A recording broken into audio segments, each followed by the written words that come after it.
Imagine a seguinte situação. Você é apenas uma criança de 12 anos e o único adulto ao seu lado, em quem sempre confiou. Olha nos seus olhos com uma expressão de dor e desespero e diz: deixe-me aqui para morrer e salve sua irmã. Foi exatamente esse o dilema que se apresentou a Machin quando seu pai, An, desabou no meio da taiga siberiana, uma floresta tão densa que parece engolir qualquer esperança de sobrevivência. Enquanto a gangrena devorava a perna do pai e uma pneumonia ameaçava a vida da irmã mais nova, um velho diário de prisioneiros mortos parecia confirmar que aquele seria o fim. Mas justamente quando tudo indicava que a escuridão venceria, um estranho fenômeno ocorreu. Uma raposa ruiva, como se guiada por um instinto inexplicável, apareceu e os conduziu até um antigo abrigo de inverno.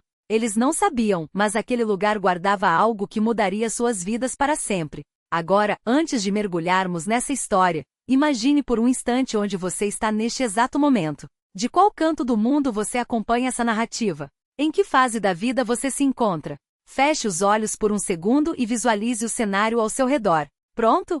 Então vamos começar. Tudo aconteceu em questão de instantes. Primeiro, um ruído ensurdecedor, como se o céu estivesse se rasgando. Em seguida, um tremor metálico que percorreu todo o corpo da aeronave, seguido pelo grito desesperado do piloto. O som do metal se retorcendo foi o último que Machin ouviu antes que tudo mergulhasse na escuridão.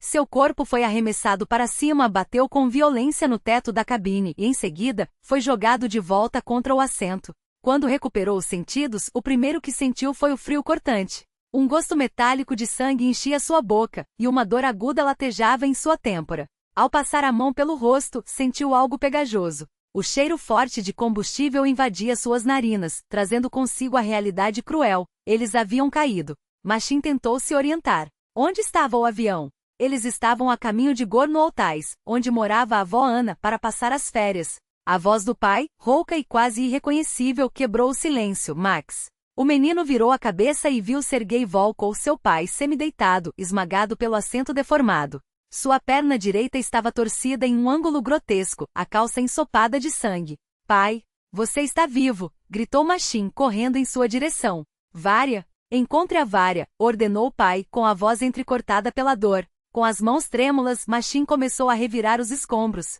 Debaixo de uma pilha de malas e pedaços de assentos, avistou o corpinho frágil da irmã. Vária, chamou-o afastando cuidadosamente os obstáculos. A menina de 7 anos estava imóvel, mas seu peito subia e descia em um ritmo lento. Ela estava viva. Machin libertou a irmã com todo cuidado, notando um grande hematoma em sua testa e arranhões no rosto, mas felizmente nada que parecesse grave. Max, o que aconteceu? Murmurou Vária, abrindo os olhos com dificuldade. Nós caímos, Variusha. O avião se acidentou. Mas não se preocupe, tudo vai ficar bem, tentou tranquilizar o irmão, ajudando-o a se levantar. Caminhando de volta até o pai, eles passaram pela cabine dos pilotos. Machin espiou para dentro e, horrorizado, afastou o rosto, tapando imediatamente os olhos da irmã com a mão. Algumas coisas eram melhor não ver. Papai! Exclamou Vária ao avistar o pai, correndo em sua direção. Calma, meu amor, pediu Sergei, forçando um sorriso apesar da dor que o consumia. Não pule em cima de mim, está doendo muito. Machin ajoelhou-se ao lado do pai e examinou a ferida. O osso estava exposto, e embora o sangramento não fosse tão intenso quanto poderia ser, ainda assim era preocupante. O rosto do pai estava pálido, e gotas de suor escorriam por sua testa. Está quebrada, confirmou Sergei. Uma fratura exposta. Machin lembrava-se das lições da avó Ana. 2 anos antes, durante uma de suas expedições pela taiga, ela havia ensinado a ele noções básicas de primeiros socorros. Na época, aquelas palavras pareciam apenas parte de uma brincadeira, um jogo de sobrevivência. Agora, elas eram a diferença entre a vida e a morte. Precisamos fazer um torniquete acima do ferimento, disse o menino, com uma segurança que surpreendeu até a ele mesmo, e anotar a hora em que foi aplicado. Ele retirou o próprio cinto, amarrando com firmeza na coxa do pai, acima da fratura. Depois pegou um toco de lápis que sempre carregava no bolso para desenhar e escreveu a hora em um pedaço de papel rasgado de um caderno. Muito bem, elogiou o pai, com um sorriso fraco. Agora precisamos entender onde estamos e o que fazer a seguir. Machin saiu pela abertura no fuselagem. O ar outonal, misturado ao cheiro de pinheiros e terra úmida, invadiu seus pulmões. Ao redor, gigantescas árvores se erguiam como sentinelas silenciosas. O avião estava encravado em uma encosta parcialmente enterrado. A densa vegetação bloqueava qualquer visão do horizonte, como se o mundo tivesse se reduzido àquele pedaço de floresta. Ao voltar, ajudou Varya a sair e começou a procurar por algo útil entre os destroços. Encontraram suas mochilas sob os assentos destruídos, 2 cobertores que usavam durante o voo, um kit de primeiros socorros na cabine e uma garrafa térmica com chá que haviam levado para a viagem. Cadê todo mundo? Perguntou Varya de repente, olhando ao redor com curiosidade infantil. Machin e o pai trocaram um olhar. Como explicar a uma criança de 7 anos que eles eram os únicos sobreviventes? Eles não tiveram a mesma sorte que nós, Varyusha, respondeu Sergei com a voz embargada. Agora precisamos cuidar de nós mesmos. A menina franziu a testa, como se tentasse processar aquelas palavras. Depois, simplesmente assentiu e se aconchegou ao irmão. Max, estou com medo, sussurrou. Eu sei, respondeu ele, abraçando-a com força. Mas nós vamos conseguir. Lembra do que a avó Ana sempre dizia? Os Volkov não desistem. Com a chegada da noite, a temperatura despencou. O ar gelado transformava cada respiração em uma pequena nuvem branca, e o chão ficou coberto por uma camada fina de geada. Machin improvisou um abrigo dentro da parte menos danificada da fuselagem, usando cobertores e jaquetas. O pai, apesar da dor, dava instruções: feche todas as frestas, senão o vento vai entrar. Isso mesmo, está bom. Agora precisamos de fogo, ou congelaremos até o amanhecer. Machin esvaziou os bolsos no chão. Uma canivete, um toco de lápis, um pedaço de linha com anzol e um pequeno estojo à prova d'água com fósforos. Mamãe diria que eu ainda carrego um monte de tranqueiras nos bolsos, comentou, sem perceber o efeito que suas palavras teriam. Ao ouvir a menção à mãe, o rosto do pai se fechou. Sua mãe está longe, cortou Sergei, com uma frieza que escondia anos de dor. Ela fez sua escolha há 3 anos. Varya, sentada ao lado, suspirou. Eu quase não me lembro dela, confessou. Só das brincos de ouro que ela usava e do perfume que cheirava a flores roxas. E de como ela nos abandonou por aquele tal de Vladik, completou Machin com uma amargura que não combinava com sua idade. Sergei passou a mão pelos cabelos da filha, em um gesto de carinho. Ela teve que escolher entre nós e o dinheiro. Escolheu o dinheiro. Era o direito dela, tentou explicar, embora sua voz tremesse. Mas agora não é a hora de pensar nisso. Machin, o fogo. O menino assentiu e saiu para buscar lenha. Na taiga, encontrar galhos secos não era difícil. Ele se lembrou das lições da avó: se o galho estalar quando você o dobrar, está seco. Se curvar, está úmido. Também se recordou de como ela mostrava onde procurar lenha seca mesmo depois da chuva, debaixo dos ramos mais baixos dos abetos.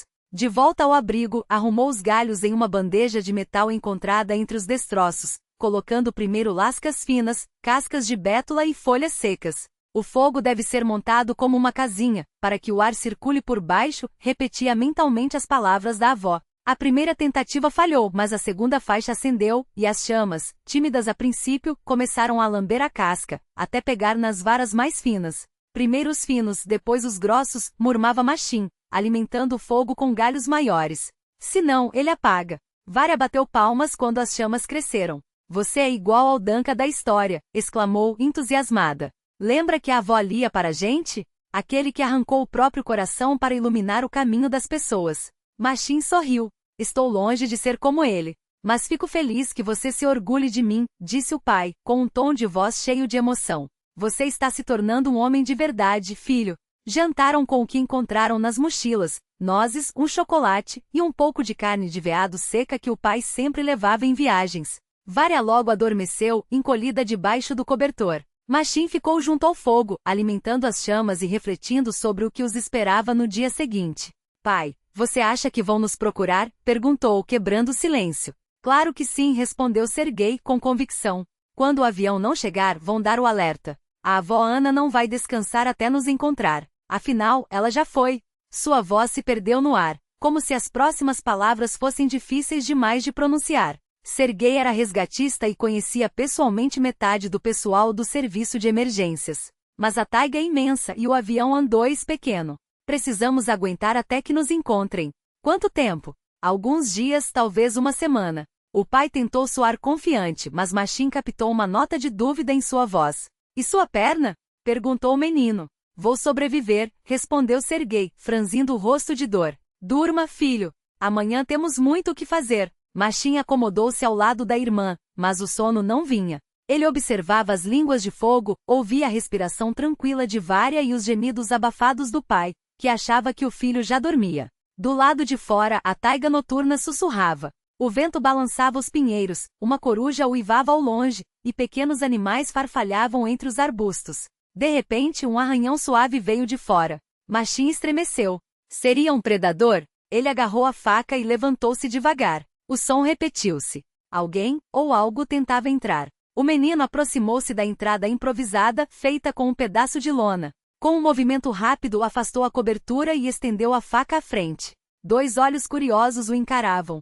Um jovem raposo, pouco maior que um gato, com uma cauda fofa e ruiva, estava parado ali imóvel. Assustado, o animal recuou, mas não fugiu e ficou a alguns passos, observando. Quem é você? Sussurrou Machim, baixando a faca. O raposo inclinou a cabeça, farejando o ar. Seus olhos âmbar brilhavam à luz do fogo. Ao fundo, Vária murmurou, ainda sonolenta. Max, quem está aí? Um filhote de raposa. De verdade, respondeu ele. A menina acordou num instante e arrastou-se até o irmão. Ao ver o animal, seus olhos se arregalaram de admiração. Que lindo! Sussurrou. Podemos dar comida para ele? É um animal selvagem, Vária, advertiu Machim. Mas ele veio até nós, então deve estar com fome, insistiu ela. A garota tirou do bolso da jaqueta um pedaço de carne de rena seca e estendeu-o com cuidado. O raposo cheirou, mas não se mexeu. Coloca no chão e afasta-se, sugeriu Machim. Vária obedeceu. Eles recuaram até a fogueira, observando. O animal aproximou-se devagar, pegou a comida e pulou para trás. Depois de engolir, fixou os olhos nas crianças novamente. Talvez ele também esteja perdido, supôs Vária. Olha como está magro. E não tem medo de gente. Isso é a taiga, Varinka. Onde arrumar um raposo domesticado? Questionou Machim. Minha mãe também era domesticada, depois virou selvagem, respondeu a menina surpreendentemente séria. Vamos ficarmos com ele. Pode ser nosso Rijik, ruivinho. Não podemos ficar com um animal selvagem, suspirou Machim, mas algo na fé ingênua da irmã o comoveu. Tá bom, que seja Rijik, mas quem decide se fica, ou não é ele. Vária sorriu e ofereceu outro pedaço de carne. Dessa vez, o raposo aproximou-se mais e pegou a comida diretamente de sua mão, roçando os dedos com um focinho gelado. Viu? Já confia em nós, exultou a garota. O pai observava a cena com um sorriso cálido, esquecendo pela primeira vez naquele dia da dor. Sabia, Vária, disse ele, que nas lendas o raposo é um guia, um ajudante? Talvez seja um bom presságio. Claro que é, afirmou a menina, convicta. Rijik vai ser nosso amigo. Como se entendesse que falavam dele, o animal inclinou a cabeça e emitiu um som suave, quase um ronronar. Em seguida, para surpresa de todos, enroscou-se junto à entrada do abrigo, cobrindo o nariz com a cauda fofa. Ele está nos protegendo, murmurou Vária, voltando para debaixo do cobertor. Machim sorriu ao ver aquele estranho acréscimo em seu pequeno grupo. Lembrou-se das palavras da avó Ana, na taiga não há acasos, neto. Tudo o que acontece tem um motivo. Com esse pensamento finalmente adormeceu. Do lado de fora a taiga seguia indiferente e vastíssima, enquanto dentro do frágil abrigo uma pequena tragédia humana se desenrolava. Machim saiu debaixo do cobertor com cuidado e jogou lenha seca na fogueira. As chamas, relutantes a princípio, ganharam força. O menino olhou para o pai e congelou. O rosto de Serguei estava coberto de suor, os lábios ressecados, e ele se debatia em delírio. Pai, chamou Machim, tocando-lhe a testa. Queimava como uma chapa de ferro. Serguei abriu os olhos com esforço. A perna, não tire o torniquete, sussurrou, com a voz rouca. Machim afastou o cobertor e seu estômago revirou. A perna acima da fratura estava inchada com uma coloração arroxeada. Ao redor da ferida aberta, a pele avermelhada exudava um líquido amarelado. Infecção, murmurou o menino, recordando as palavras da avó Ana. Isso é o mais perigoso em fraturas expostas. Lembre-se, Machinka, ecoou na memória a voz calma e firme da avó, se a ferida infeccionar, lave com água limpa, de preferência fervida. Depois coloque folhas de tanchagem. Elas estancam o sangue e puxam o pus. Vária, acorde, chamou, sacudindo a irmã pelo ombro. A menina piscou sonolenta, mas ao ver o pai, despertou instantaneamente. Papai está doente, confirmou Machim. Preciso da sua ajuda. Encontre na bolsa de primeiros socorros analgésicos e antibióticos. Eu vou buscar água e tanchagem. Vária sentiu com uma seriedade que não combinava com seus 7 anos. Graças à avó, que acreditava que todos deveriam saber noções básicas de socorro, ela já lia e reconhecia os medicamentos essenciais. Machim saiu, levando consigo uma panela encontrada entre os destroços. Hijik esticou-se e o seguiu, mantendo alguns passos de distância como se fiscalizasse. Você está me vigiando? Brincou Machim. O raposo inclinou a cabeça, como se dissesse, e você achou que não? A uns 200 metros do local do acidente, o menino encontrou um riacho de água cristalina. Encheu a panela e procurou tanchagem. Outubro não era a melhor época para colher ervas, mas a avó ensinara a identificá-las até no fim do outono. A tanchagem tem caule resistente e folhas fibrosas, repetia mentalmente. Cresce onde há passagem, às margens de caminhos. Não havia trilhas humanas por perto, mas uma picada de animais serpenteava ao longo do riacho. Machim seguiu-a e logo avistou as rosetas características das folhas. Não estavam tão viçosas quanto no verão, mas ainda serviam. Ao voltar, encontrou Vária com os suprimentos organizados sobre um pano limpo, comprimidos, gaze e esparadrapo. Encontrei antibióticos e remédio para dor, relatou ela. E também água oxigenada e ataduras. Muito bem, Varinka, elogiou Machim, bagunçando-lhe os cabelos. Agora fervemos a água. Enquanto o líquido esquenta sobre o fogo, o menino lavou as folhas de tanchagem. O pai os observava com o olhar turvo. De onde você sabe tudo isso?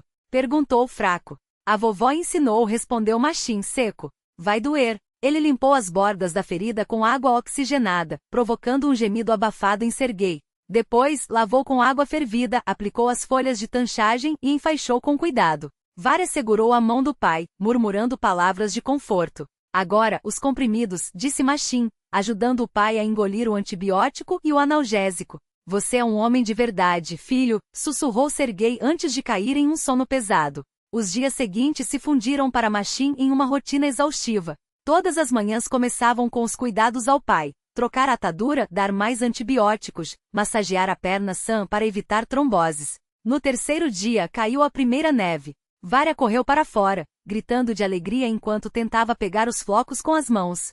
Hijik pulava ao seu lado, também intrigado com aquele fenômeno branco que dançava no ar. Como é lindo! Ria Vária, girando entre os flocos que caíam, os dentes brilhando no frio. Machim observava aquela cena quase perfeita, mas sentia o peito apertar-se de ansiedade. A neve anunciava o inverno de verdade, e suas reservas de comida estavam no fim. Vária, vamos entrar, chamou ele, com voz mais séria do que pretendia. Precisamos conversar. Dentro do abrigo, ao lado do pai que dormia, Machim estendeu sobre um cobertor o que restava de seus mantimentos. Meio pacote de bolachas secas, uma lata de carne enlatada, um punhado de nozes e frutas secas. Temos que economizar, disse, olhando nos olhos da irmã, e aprender a conseguir nossa própria comida. Você se lembra do que a vovó ensinou sobre raízes comestíveis?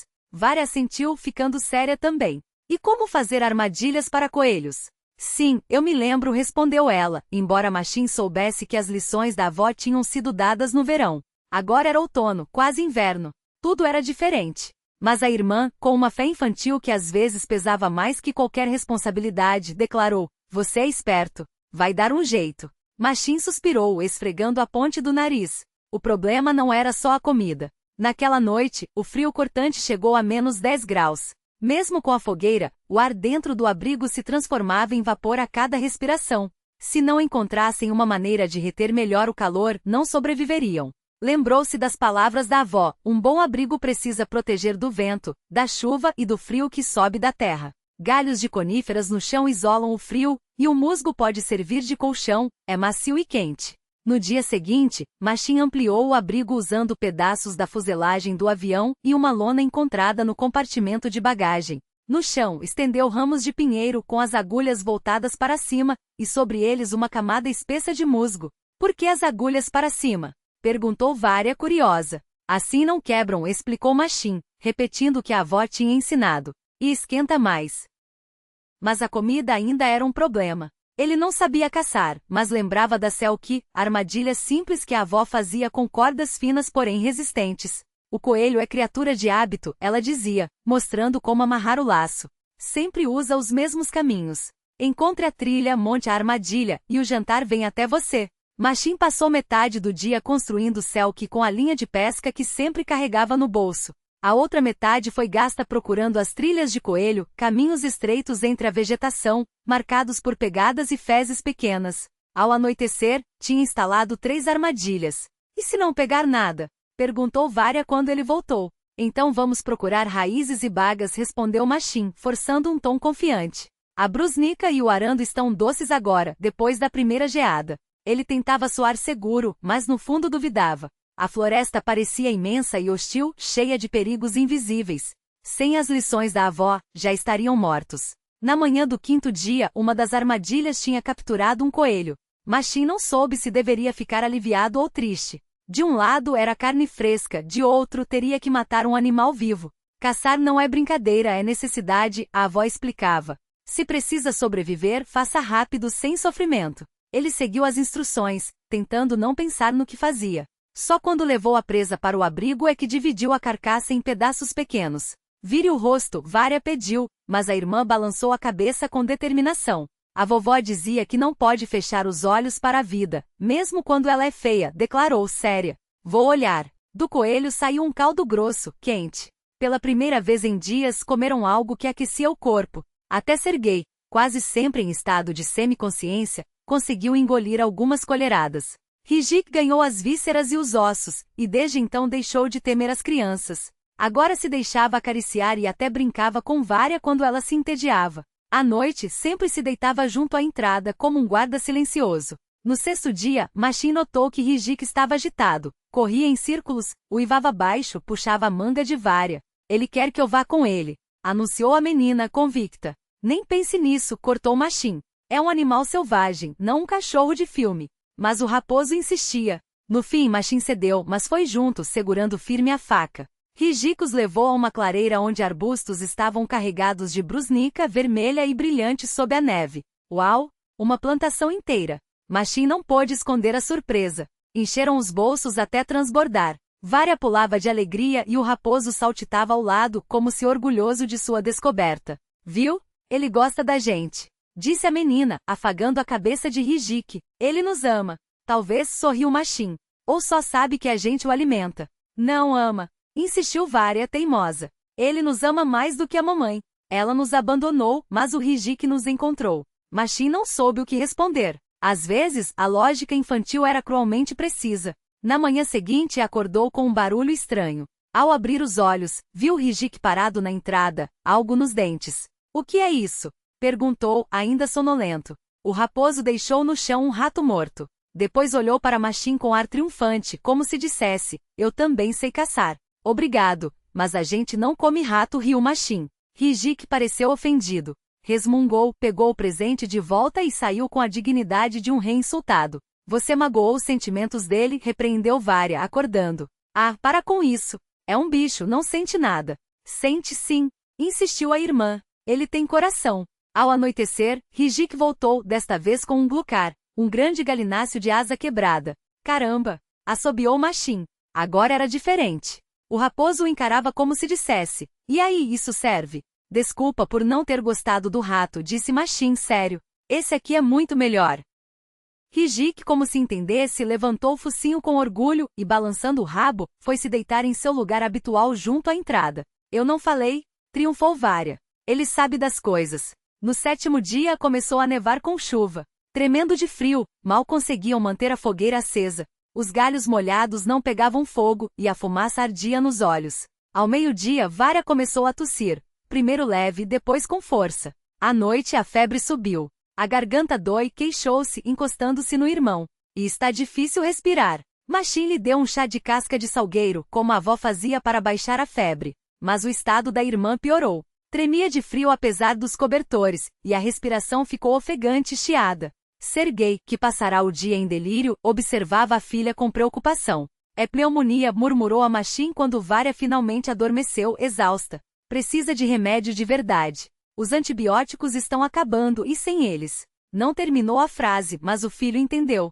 O que a gente faz? Sussurrou Machim, sentindo o pânico subir pela garganta. Precisamos encontrar pessoas, tentou se levantar Serguei, mas caiu de volta com um gemido. Mas eu não consigo andar. Essa perna? Machim olhou para o curativo encharcado. Apesar do plantago e dos antibióticos, a ferida estava negra nos bordos e o cheiro. Ele tentou não pensar nisso. Eu vou, decidiu firme. Mas não posso deixar vocês sozinhos.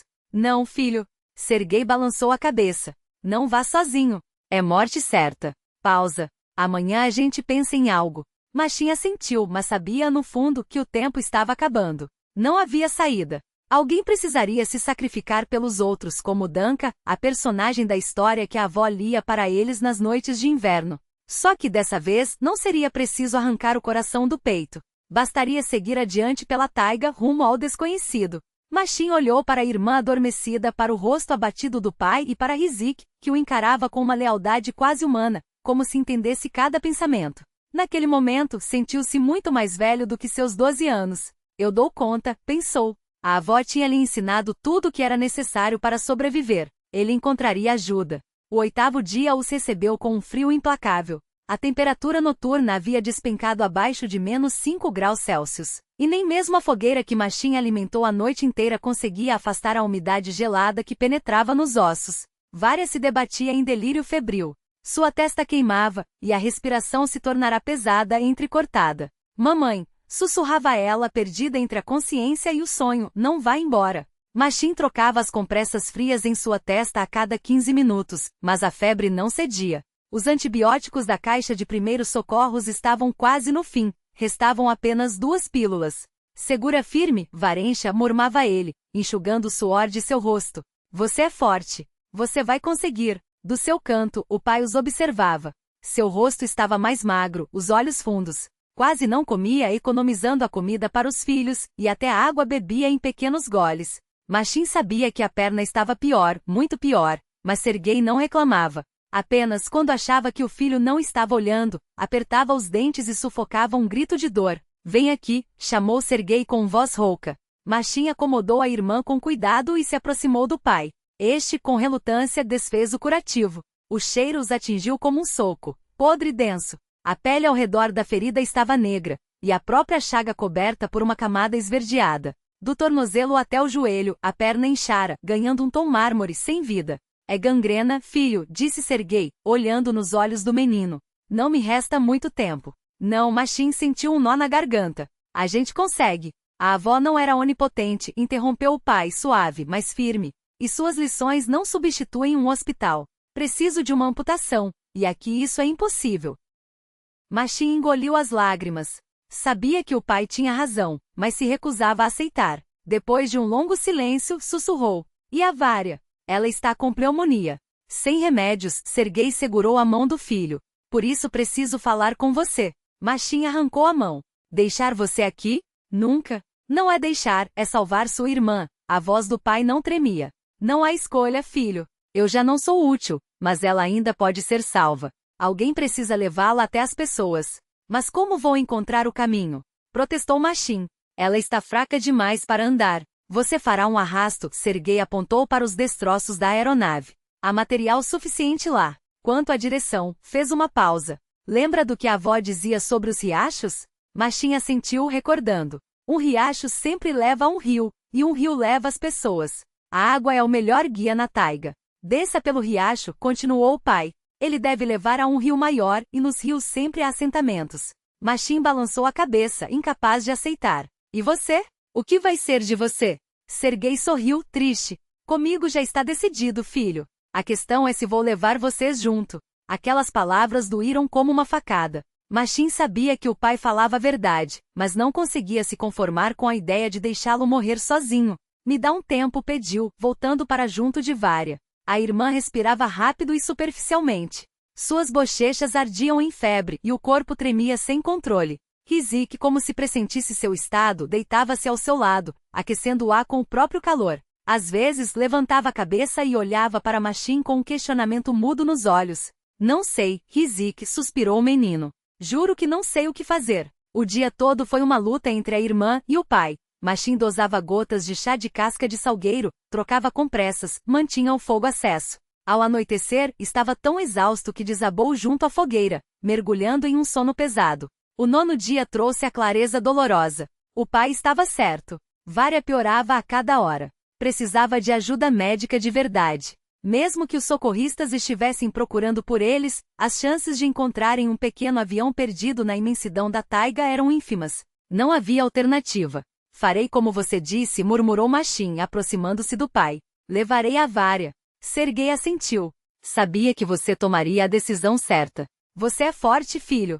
mais forte do que imagina. O dia todo foi gasto na construção do arrasto. Machin encontrou 2 galhos resistentes para os corredores, uniu-os com travessas e amaras improvisadas com retalhos de tecido. Da estrutura de uma poltrona do piloto e dos cintos de segurança, improvisou um encosto e correias para segurar a irmã. Ficou rústico, mas funcional. O pai, observando em silêncio, dava conselhos. Deixe os corredores mais longos para não afundarem na neve. Arredonde as pontas da frente, assim será mais fácil puxar. Os nós precisam ser duplos. Nada pode se soltar no caminho. Machin ouvia e obedecia, ciente de que eram as últimas lições que receberia do pai. A garganta doía de segurar o choro, mas ele não podia fraquejar. Não agora. Rizik, percebendo que algo importante acontecia, não se afastava um instante. Às vezes corria em círculos, como se mostrasse o caminho a seguir. Em outros momentos trazia gravinhos finos, como se quisesse ajudar na construção. Obrigado, amigo, Machin afagou a cabeça do animal. Sem você já estaríamos perdidos. Ao entardecer, o arrasto estava pronto. Machin preparou a mochila com o essencial. Os últimos restos de comida, fósforos em um recipiente à prova d'água, uma garrafa de água, a caixa de primeiros socorros e um cobertor para a Varia. Todo o resto teria que ficar para trás. Cada grama a mais seria um obstáculo intransponível. Na última noite juntos, se apertaram ao redor da fogueira. Varia, por breves momentos lúcida, não entendia direito o que acontecia. Onde a gente está, Max? Perguntou, tremendo. Por que está tão frio? Estamos na taiga, Varencha, respondeu ele, suave. Nosso avião caiu. Lembra? A menina franziu a testa, depois assentiu. Lembro. Tinha um filhotinho de raposa. Sim, o Rizik, Machin chamou o animal, que veio imediatamente e lambeu a mão de Varia. Ele está conosco, disse ela com um sorriso fraco. Ele é bom. E voltou a mergulhar no sono febril. Sergei observou os filhos por longo tempo, como se quisesse gravar cada traço de seus rostos na memória. Sabe, Machin, falou baixo, fiz muitas coisas erradas na vida. Mas vocês dois, vocês são o melhor que tenho. Sinto orgulho de vocês. Principalmente de você. Pai, não fale assim, a voz de Machin falhou. A gente volta com médicos com um helicóptero. O pai apenas sorriu melancólico. Claro, filho. Você vai voltar. Ambos sabiam que era uma mentira, mas às vezes, a mentira era mais compassiva que a verdade. O 10º dia amanheceu claro e gélido. O geada transformará os galhos das árvores em cristais, dando à taiga um ar de floresta encantada. Em outra situação, Machin teria se maravilhado com aquela beleza. Mas agora só tinha um pensamento: partir antes que a coragem o abandonasse. Com cuidado acomodou Varia no arrasto, envolveu-a no cobertor e fixou as correias. Ela está tão leve, comentou Sergei, quando Machin ergueu a irmã nos braços. Vou cuidar dela, pai. Sei que sim, respondeu o pai simples. Chegará a hora da despedida. Machin ajoelhou-se ao lado de Sergei. Eu, não sei, sua voz quebrou. Não sei o que dizer, sussurrou Machin com a voz embargada. Então deixe que eu diga. Sergei puxou o filho para perto e abraçou-o com força. Eu amo muito vocês. Os dois. Você, Varia, é nosso solzinho. E você, Machin. A voz do pai tremeu levemente, agora é o chefe da família. Sei que vai dar conta. É forte como a vovó Ana. Ele tirou do bolso uma faca de bolso gaste pelo tempo, o metal já sem brilho, mas a lâmina ainda afiada. Pegue. Era do seu avô. Sempre me trouxe sorte. Machin recebeu a faca, sentindo o peso da responsabilidade apertar seus ombros como uma carga invisível. Vão, murmurou Sergei, quase inaudível. Que a vovó Ana os abençoe. Machin engoliu em seco. Você sabe o caminho? Desça pelo riacho até o rio. O rio leva as pessoas. O garoto assentiu, incapaz de pronunciar uma palavra. Com cuidado, ergueu Varia sobre o arrasto e ajustou a corda no ombro, distribuindo o peso da melhor forma possível. Adeus, pai, conseguiu dizer, a voz rouca. Até logo, filho, respondeu Sergei, com um sorriso que não chegava aos olhos cheios de dor. A última imagem que Machin levou consigo foi o rosto pálido do pai, iluminado pelas chamas tremeluzentes da fogueira, e sua mão erguida em um gesto de despedida. Volto por você, prometeu a si mesmo que não se permitisse terminar o pensamento. O arrasto era mais pesado do que imaginara. A corda cortava seu ombro, e os patins de madeira enroscavam-se em raízes e pedras a cada passo. Mas Machin seguia em frente teimoso, guiando-se pelo riacho que, segundo o pai, os levaria até as pessoas. Rizik corria ao lado, às vezes adiantando-se como se marcasse o caminho, outras vezes olhando para trás, na direção do abrigo que deixaram para trás, como se soubesse que algo importante havia ficado lá. Foi você quem escolheu, Rijik, murmurou Machin, notando o olhar do animal. Papai queria que a gente fosse. Ulis parece ter entendido. Latiu baixo como que em resposta e partiu à frente, escolhendo o trajeto menos acidentado entre os obstáculos da floresta. Varia alternava entre momentos de lucidez e um sono febril. Em um desses clarões de consciência perguntou com voz fraca. E o papai? Ele ficou Varitia, respondeu Machin, forçando a voz a soar firme. Vamos buscar ajuda. Vamos voltar por ele. Os olhos da menina se encheram de ansiedade. É claro, mentiu Machin, sentindo um nó apertar sua garganta. Com certeza voltaremos. A taiga se estendia à frente deles, indiferente e infinita, como se o sofrimento humano não fosse nada além de um sopro no vento. Cada passo de Machin o afastava mais do pai, mais da vida que conheciam. Mas uma única ideia martelava em sua mente, repetida como um mantra: encontrar pessoas.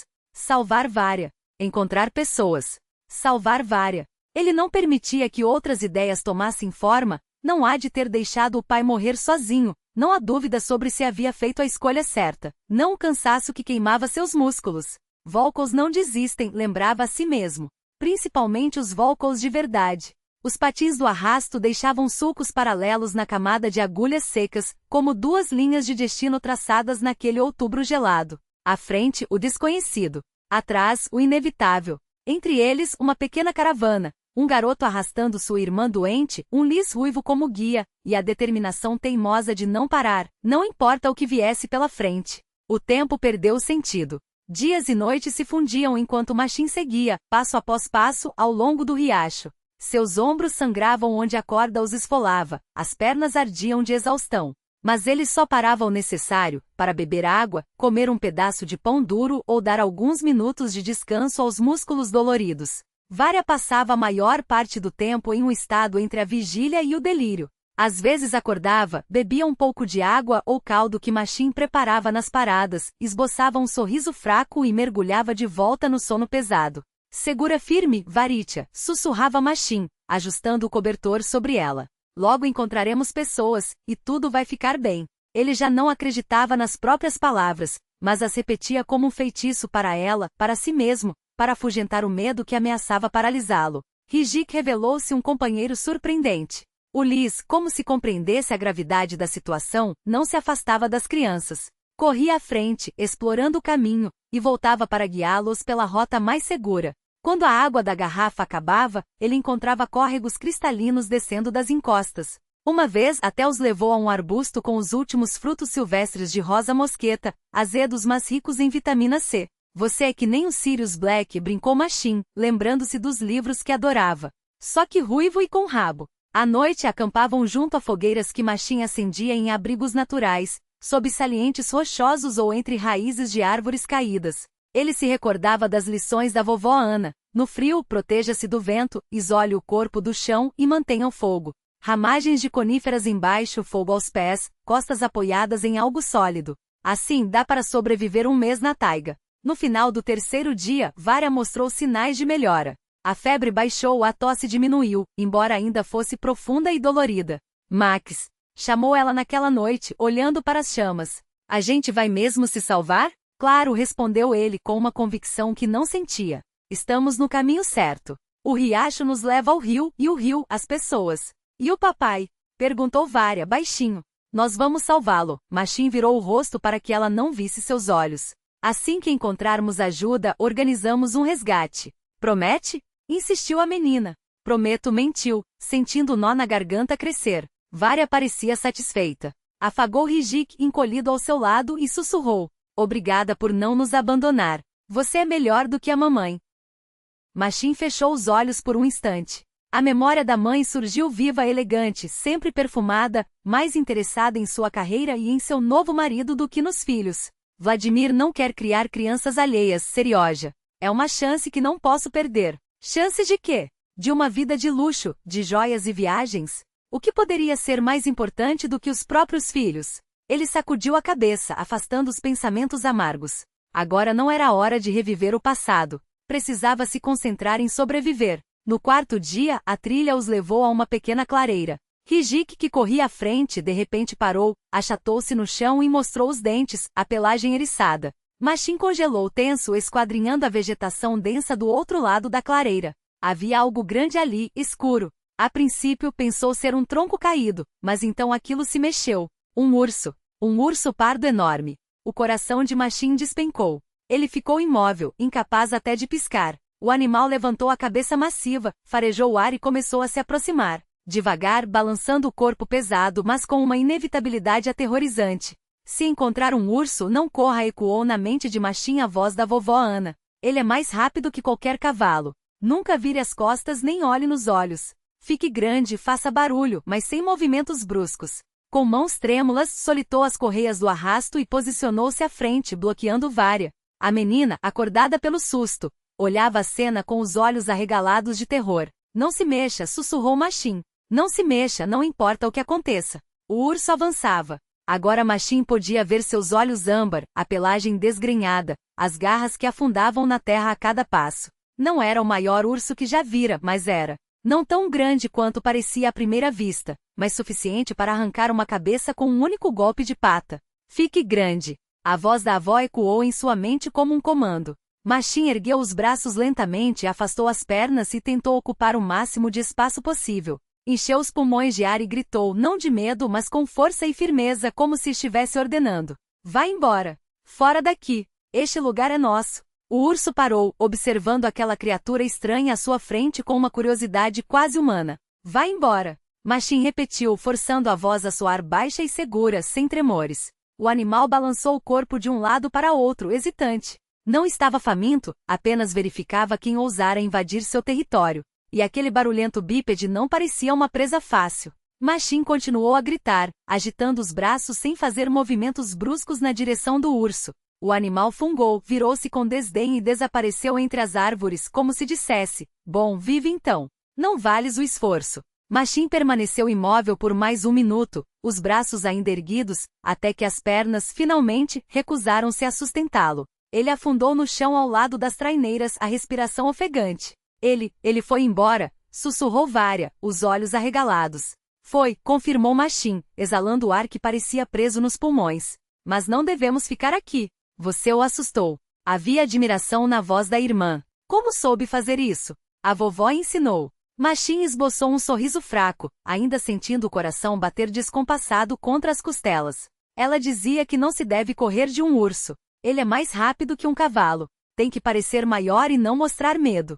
Eu tive medo, admitiu Vária. Eu também, respondeu Machim, sério. Mas às vezes é preciso agir, mesmo com medo. Rijik, que até então se mantivera colado ao chão, aproximou-se e lambeu sua mão, como se aprovasse suas ações. Viu? Até o Rijik diz que você é corajoso, sorriu Vária. Machim afagou a juba do animal e se levantou, sacudindo a poeira da roupa. Não havia tempo para descanso. Sempre em frente.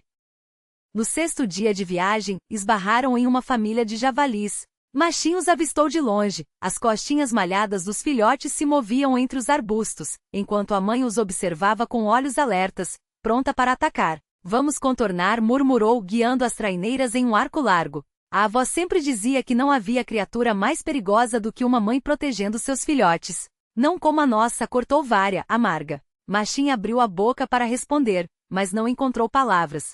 O que dizer? Ela estava certa. Ainda naquele dia encontraram uma clareira cheia de cogumelos. Firmes, bonitos, com chapéus vibrantes que pareciam chamar, colham-nos. Só que não tinham cesta. E aqueles cogumelos? Não toque. Machim segurou o braço da irmã, que estendia a mão para um exemplar de chapéu vermelho com pintinhas brancas. São Mumória cogumelos voadores, suspirou Vária. Lindos, mas venenosos. A vovó dizia, nem tudo que é bonito faz bem, recitou Machim como se repetisse uma lição. Lembra das regras dela? Vermelhos não mexa, nos brancos procure bichos, nos outros desconfie. Já tinha esquecido, admitiu Vária. Você que se lembra de tudo. Porque presto atenção, sorriu Machim, tentando soar leve. Vária não podia ver seu medo nem suas dúvidas. Ao anoitecer do 7º dia, o tempo virou de repente. O vento uivou, o céu escureceu com nuvens pesadas, e os primeiros flocos de neve caíram, não macios e fofos, mas cortantes, misturados com chuva. Uma nevascada está começando, resmungou Machim, procurando abrigo com o olhar. À volta só a floresta infinita, hostil, sem um único indício de gruta ou saliência rochosa. Passar a noite ao relento naquela tempestade seria um desastre. Vária tossiu novamente. Suas bochechas ardiam com um rubor febril. Está frio, murmurou, os dentes batendo. Machim cobriu-a com sua própria jaqueta, ficando apenas com o suéter. Aguenta, Varjua. Vamos encontrar um lugar para nos abrigar e acender uma fogueira. Fácil de dizer, difícil de fazer. A neve caía cada vez mais forte, transformando-se em uma tempestade cega. A visibilidade reduziu-se a alguns metros.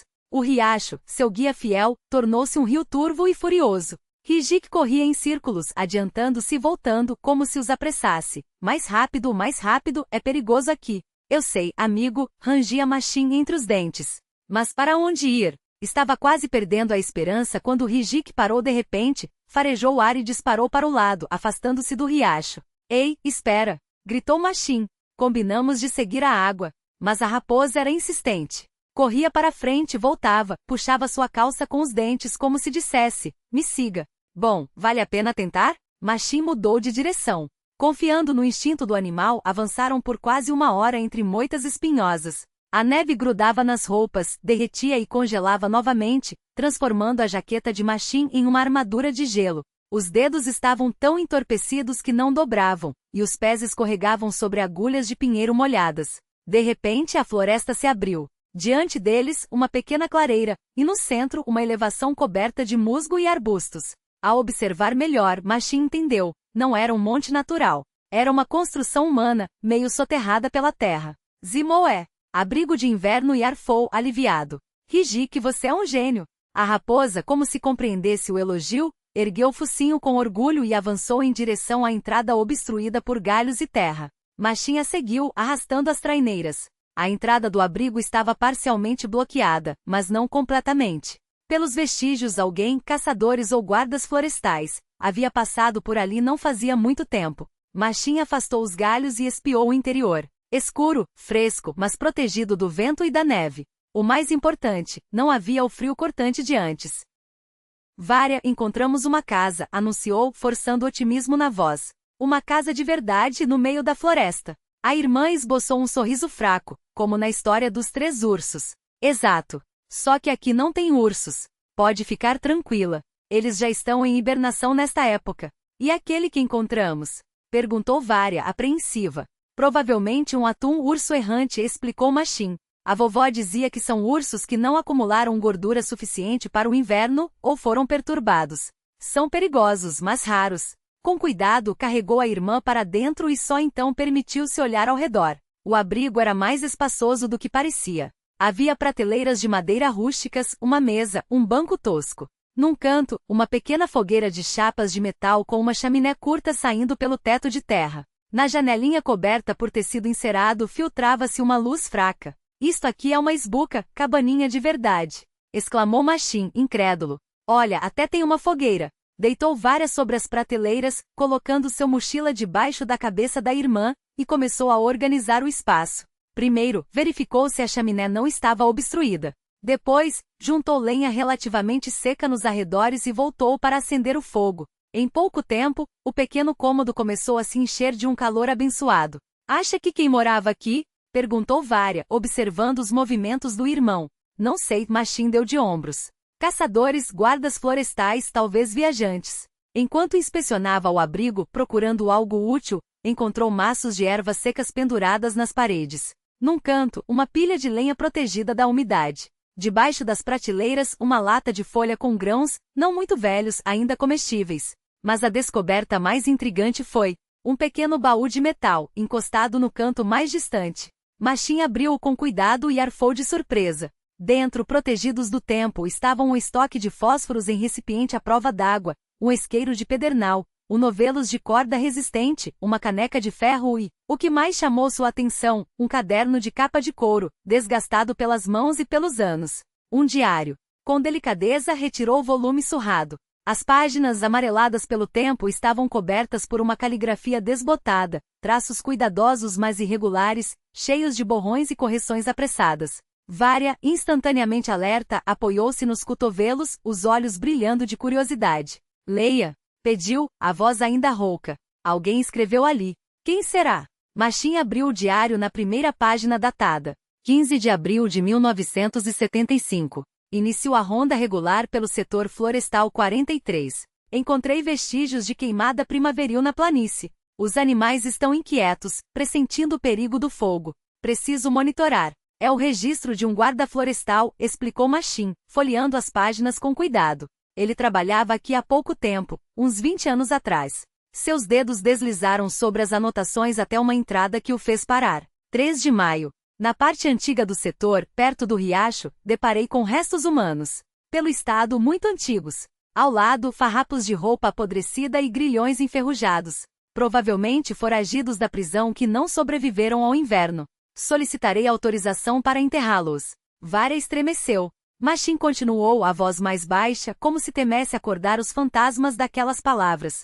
17 de maio. Recebi ordem para não tocar nos restos até a chegada de uma comissão. Também encontrei, entre os pertences, um fragmento do diário de um dos fugitivos. As anotações são de 1912. Eles escaparam do presídio de Alexandros e sonhavam chegar à China. Ingênuos.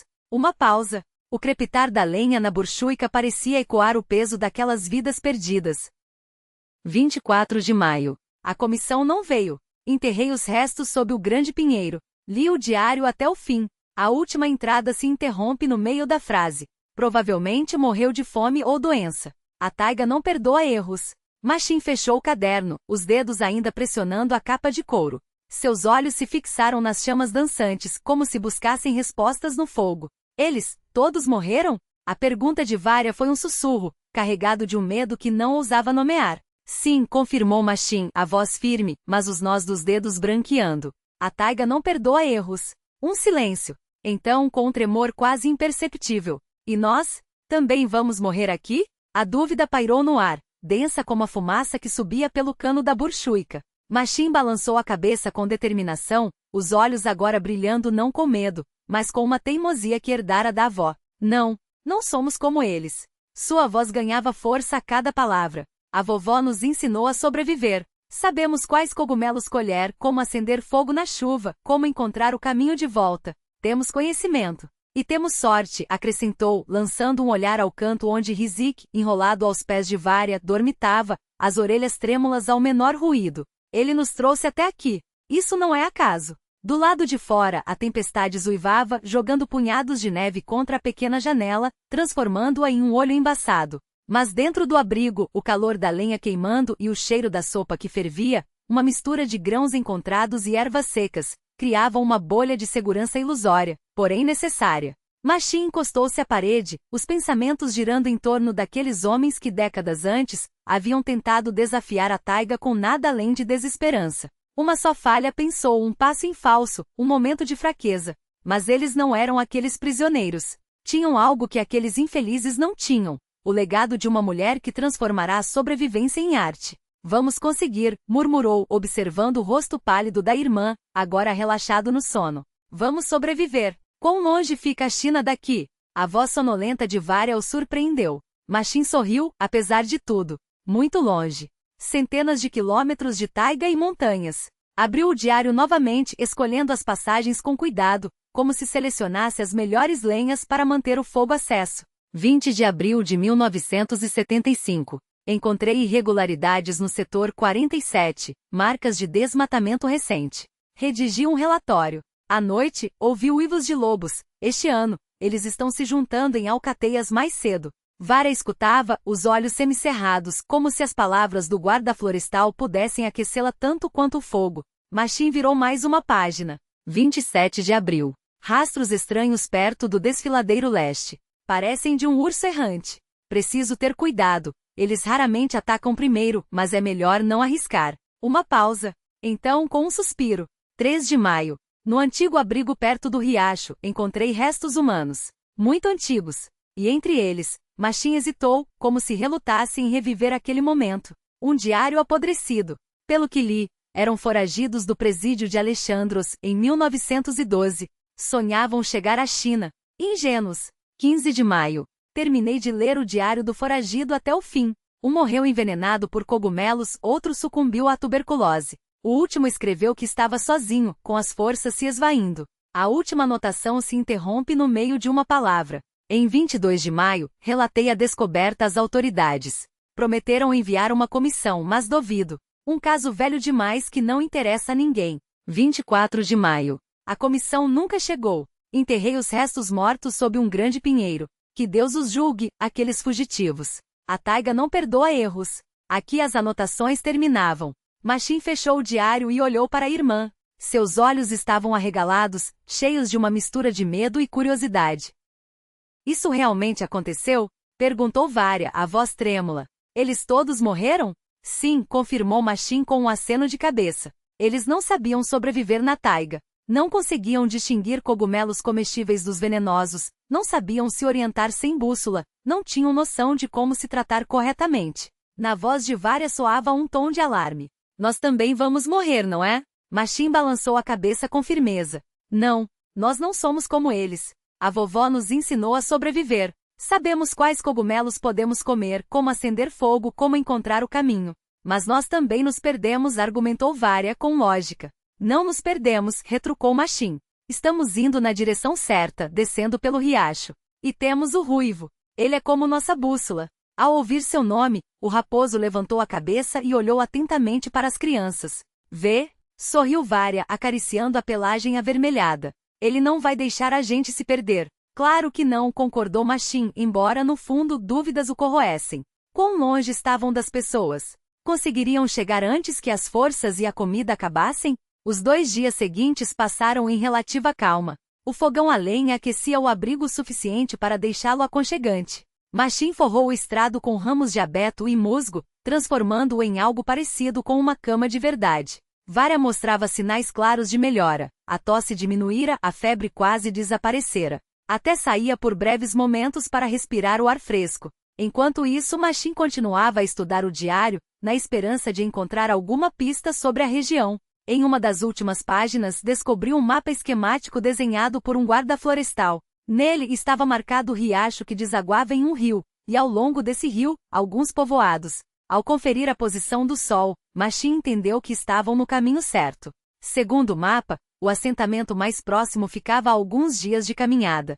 Mas quando avaliou as forças de Vária, percebeu que não chegariam. A irmã estava mais forte, mas ainda muito fraca para uma longa jornada pela neve profunda. E suas próprias energias também estavam no limite. Noite sem dormir, tensão constante e comida escassa haviam cobrado seu preço. Na noite do 17º dia, enquanto Vária já dormia, Machim sentou-se junto ao fogão, observando as chamas dançantes e refletindo. Ruivo deitou-se ao seu lado, apoiando a cabeça nas patas e o observava com atenção. Sabe, Ruivo, murmurou Machim, não podemos ficar aqui para sempre. A comida vai acabar, a lenha também. E Vária ainda não consegue caminhar. O raposo inclinou a cabeça, como se estivesse ouvindo. Precisamos de ajuda, continuou Machim, raciocinando em voz alta. Se há alguém nos procurando, temos que facilitar para que nos encontrem. Lembrou-se das histórias que a avó contava sobre operações de busca e salvamento. Ana Petrovna sempre dizia, se você se perder, não corra pela floresta. Faça 3 coisas, encontre um lugar aberto, acenda uma grande fogueira e espere. A fumaça de um fogo pode ser vista a quilômetros de distância. Uma fogueira de sinalização, sussurrou Machim.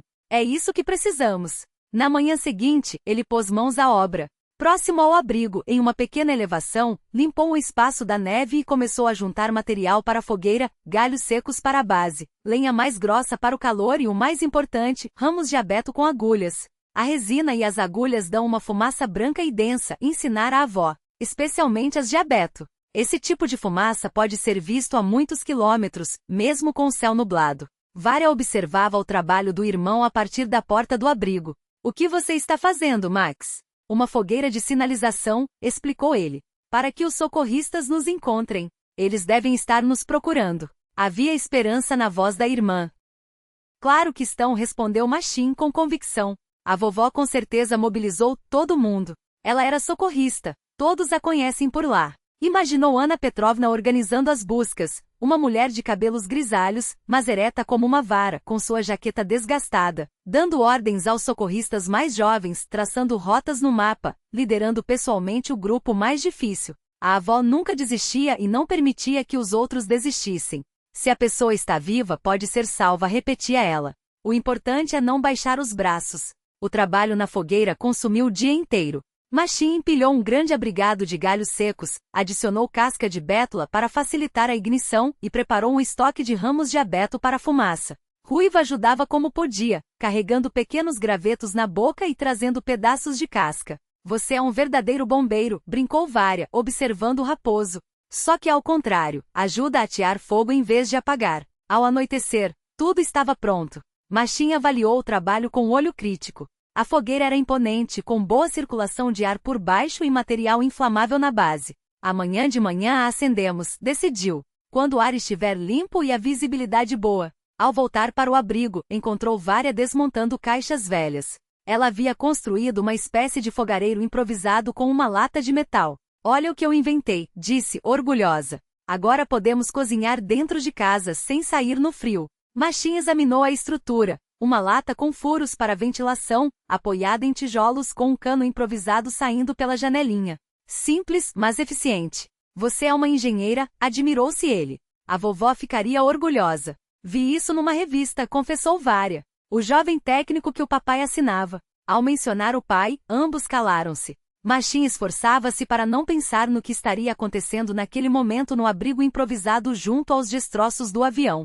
Será que o pai ainda estava vivo? Ou o frio e a gangrena haviam feito seu trabalho? Tenho certeza de que o papai está bem, disse Vária de repente, como se lesse seus pensamentos. Ele é forte. Machim apenas assentiu, incapaz de pronunciar uma palavra. Um nó apertou sua garganta. Jantaram os últimos biscoitos, amolecidos em água quente e foram dormir. O dia seguinte seria decisivo. Deles dependia se o sinal seria visto, e com ele seu destino. Naquela noite Machim sonhou com a avó. Ela estava em uma clareira nevada, com sua jaqueta característica, acenando para ele. Estou indo até vocês, netinho. Aguentem firme. Ele acordou com o nascer do sol, tomado por uma estranha agitação. Algo aconteceria hoje. Sentia isso em algum lugar profundo. Vária ainda dormia. Machim vestiu-se em silêncio, pegou os fósforos e saiu. Ruivo seguiu, pisando quase sem fazer barulho na neve fresca. A manhã estava clara e gelada. O ar vibrava com um frio. O ar cortava como lâminas de gelo, e a neve rangia sob os pés a cada passo. O céu estava límpido sem uma única nuvem, condições perfeitas para o fogo sinalizador. Machim aproximou-se da estrutura que havia preparado dias antes e ajoelhou-se, pronto para acender a lenha seca. Foi então que Ruivo, de repente, ergueu as orelhas e congelou, os olhos fixos em algum ponto entre as árvores. O que foi, amigo? Machim tensionou-se, seguindo o olhar do animal. Será o urso de novo? Mas o raposo não reagiu. Permanecia imóvel, apenas as narinas tremulando enquanto farejava o ar com intensidade. Depois, como se tivesse tomado uma decisão, disparou em direção à floresta. Ei, aonde você vai? Gritou Machim. Ruivo, volta. Porém, o animal já havia desaparecido entre os troncos, deixando para trás apenas uma nuvem de neve levantada por suas patas.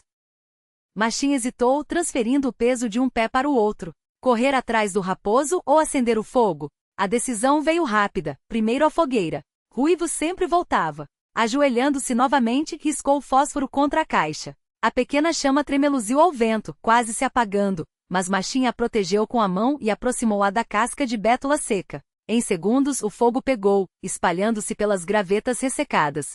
Minutos depois, a fogueira já ardia com força. Machim jogou galhos de abeto sobre as chamas, e uma coluna espessa de fumaça branca subiu sobre a clareira, levada pelo vento, mas sem se dispersar. Agora vão nos ver, murmurou, observando a fumaça subir reta em direção ao céu. Tem que ver. A cada poucos minutos, ele alimentava o fogo com mais galhos, mantendo a fumaça densa. As mãos ardiam de frio, e o vento gelado queimava o rosto, mas Machim não se mexeu. Permanecia ali, imóvel, os olhos fixos na distância da floresta. Onde está você, vovó? Pensava. Onde estão os socorristas? Foi então que, bem no limite da audição, um som estranho rompeu o silêncio natural. Não era o uivo do vento nem o ruído dos animais, era uma voz humana. Machim paralisou, esticando os ouvidos. Será que imaginei? Não. Lá estava novamente, um grito distante, quase abafado pelo farfalhar das copas das árvores. Seu coração disparou. Pegou um punhado de galhos de abeto e os jogou no fogo, criando uma nova coluna de fumaça espessa. Estamos aqui! Berrou com toda a força. Nós estamos aqui! Sua voz ecoou pela floresta e se perdeu na imensidão gelada. Nenhuma resposta. Deve ter sido imaginação, pensou amargurado. E foi nesse momento que Ruivo irrompeu da mata. Corri a toda velocidade, olhando para trás como se chamasse alguém. Segundos depois, entre as árvores, surgiram figuras, 3 homens em jaquetas oficiais do serviço de emergência e atrás deles, uma silhueta que fez o coração de Machim parar. Vovó, Ana Petrovna, envolta em uma parca de tempestade e um gorro de tricô, apoiava-se em uma bengala, mas seus passos eram firmes. Ao avistar o neto, levantou a mão e gritou algo, mas o vento levou suas palavras. Machim atirou-se em sua direção, afundando na neve, tropeçando, caindo e levantando-se novamente. Vovó, vovó, chorava, enquanto lágrimas congelavam em seu rosto. Estamos aqui. Estamos vivos. Machinka, meu netinho. A voz da avó tremia enquanto o apertava nos braços. Vivo, meu querido, vivo. Ele enterrou o rosto na parca desgastada, inalando aquele cheiro familiar, uma mistura de chá de ervas, fumo de tabaco e um aroma indescritível que para ele era sinônimo de lar, de segurança, de vovó. Eu sabia que você nos encontraria, sussurrou entre soluços.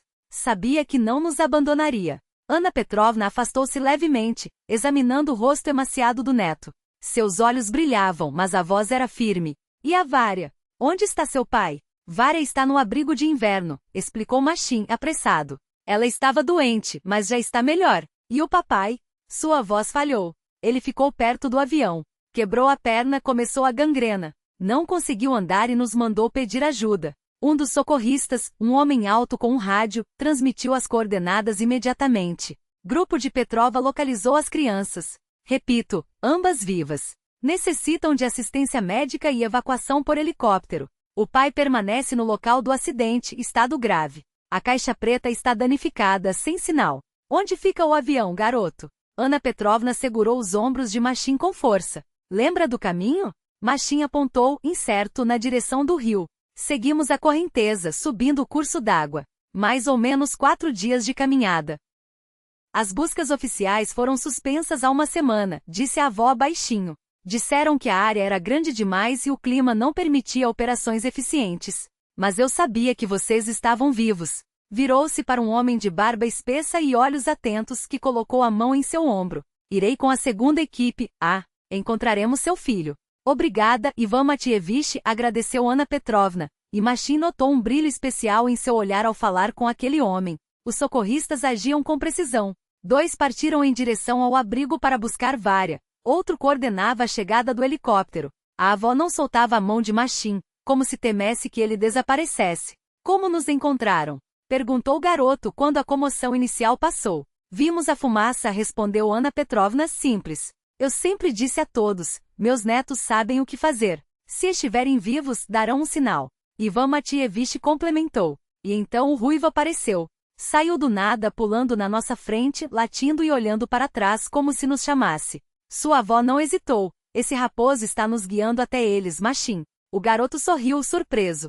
Era para isso que ele tinha corrido. Como se respondesse ao nome, uma cabeça peluda espiou de trás das pernas de um socorrista. Ruivo, orgulhoso, parecia ciente de seu feito. Animal extraordinário, admirou-se Ivan Matievich. Nunca vi um raposo selvagem guiar pessoas assim. Ele não é bem selvagem, corrigiu Machim, emocionado.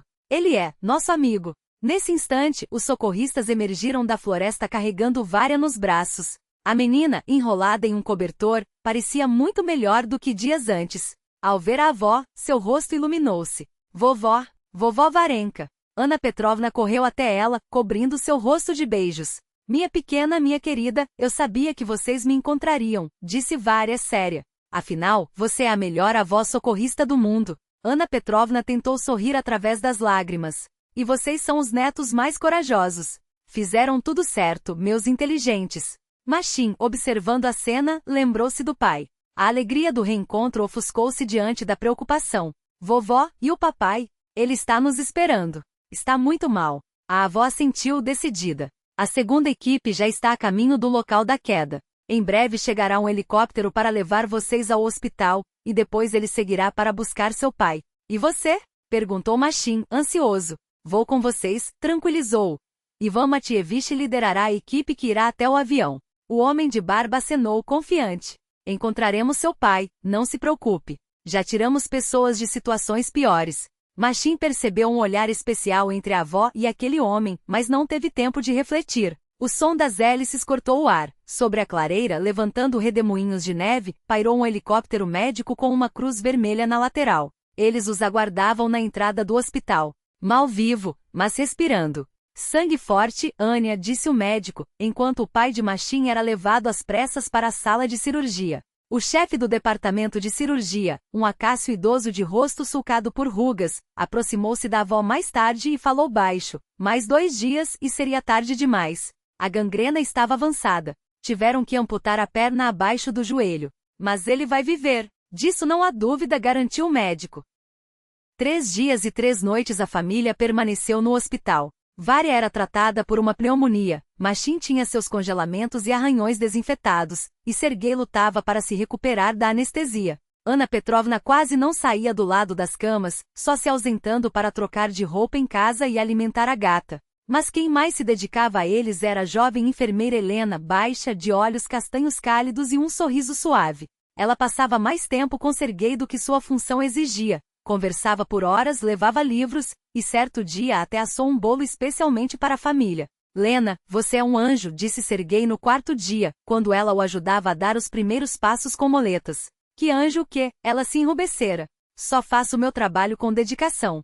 Sergei sorriu, e Machin notou surpreso que era a primeira vez em muito tempo que via o pai verdadeiramente feliz. Ivan Matievich os visitava todos os dias, trazendo doces para as crianças e infusões de ervas para Sergei. Para fortalecer os ossos, explicava. Receita antiga, do meu avô. Uma tarde, Machin ouviu por acaso uma conversa entre ele e a avó no corredor. Anya, não somos mais jovens. Por que adiar? O que aconteceu com seus netos provou, somos uma equipe. De verdade. Case comigo. Vânia, o que é isso? Anna Petrovna ficou sem jeito. Na minha idade. E daí a idade? Retrucou Ivan. Conheço você há 20 anos e amo há 20 anos. Já passou da hora de decidir. Machin se afastou discretamente, mas o rosto radiante da avó ao voltar para o quarto deixou claro. Ela havia dito sim. No 5º dia, quando Sergei já podia receber visitas, o telefone tocou. Era Irina. Machin ouviu sem querer a conversa do pai. Serioja, sei de tudo, a voz feminina tremia. Do acidente das crianças. É horrível. Fiquei tão preocupada. Pensei que você já tivesse nos esquecido há muito tempo. A ironia amarga de Sergei era nítida. Tudo mudou, Serioja. Irina falava rápido. O Volodya me deixou, foi embora com uma garota. Reavaliei muita coisa. Talvez eu pudesse voltar. Para vocês. Para as crianças. Silêncio pesado. Então, sabe, Ira? Está tarde. A voz de Sergei era calma, mas firme. Com 12 anos, Machin foi mais pai para Vária em uma situação de vida ou morte do que você foi mãe em uma vida normal. Eles se viraram sem você. E nós também vamos nos virar. Mas as crianças precisam de uma mãe. Irina chorava. Precisam. De uma mãe de verdade. Que não as abandone por dinheiro. Uma pausa. Adeus, Ira. Boa sorte. Machin se afastou da porta, sentindo algo estranho. Não era triunfalismo, não era raiva. Era alívio. Sua mãe havia feito sua escolha 3 anos antes. Agora eles faziam a deles. Exatamente 1 ano depois, em um dia quente de outubro, a pequena igreja de madeira na periferia de Gorno-Altais testemunhou uma dupla cerimônia. Sergei Volkov, de pé junto ao altar com uma prótese que mal se notava sob as calças, trocava alianças com a radiante Helena. Ao lado, Anna Petrovna e Ivan Matievich seguiam o ritual de mãos dadas como 2 jovens noivos. Vária, vestida de dama de honra, sussurrou para Machin. Agora temos a mamãe Lena e o vovô Vânia. Ele sorriu. Keliano havia transformado tudo. O pai dominara a prótese tão bem que quase não mancava. Helena mudará-se para eles, convertendo o apartamento desordenado em um lar aconchegante. A avó florescera ao lado de Ivan, como se tivesse rejuvenescido uma década.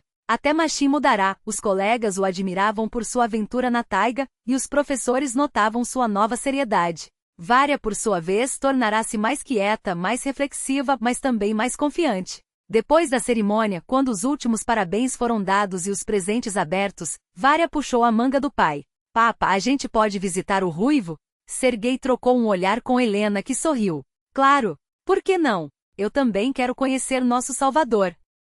No dia seguinte, a família toda, Sergei e Helena, Anna Petrovna e Ivan Matievich, Machin e Vária, apertou-se no velho UAZ e partiu em direção à taiga. Ao longo daquele ano, haviam voltado algumas vezes ao abrigo, deixando comida para o ruivo. Às vezes ele aparecia, às vezes não, mas os mantimentos sempre sumiam.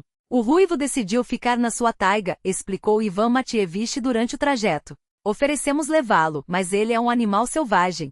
Lá é o lugar dele. Fica sempre por perto do abrigo, como se o guardasse. Depois de 1 hora de caminhada desde o fim da estrada, avistaram a clareira familiar. O abrigo, reformado por Ivan, parecia novo. Ao lado, uma pilha de lenha e uma caixa com enlatados, para emergências, como dizia o velho. Vária chamou, olhando ao redor. Ruivo, nós viemos. Minutos se passaram. Então, entre os arbustos, uma cabeça ruiva surgiu com cautela. Os olhos inteligentes examinaram o grupo, farejaram o ar, e finalmente o animal avançou, maior e mais robusto que antes. A pelagem estava mais densa, os movimentos mais seguros. Vária ajoelhou-se, estendendo a mão. O ruivo cheirou seus dedos e os lambeu, como quem cumprimenta um velho amigo. Ele se lembra de mim. Riu a menina. E então aconteceu algo mágico.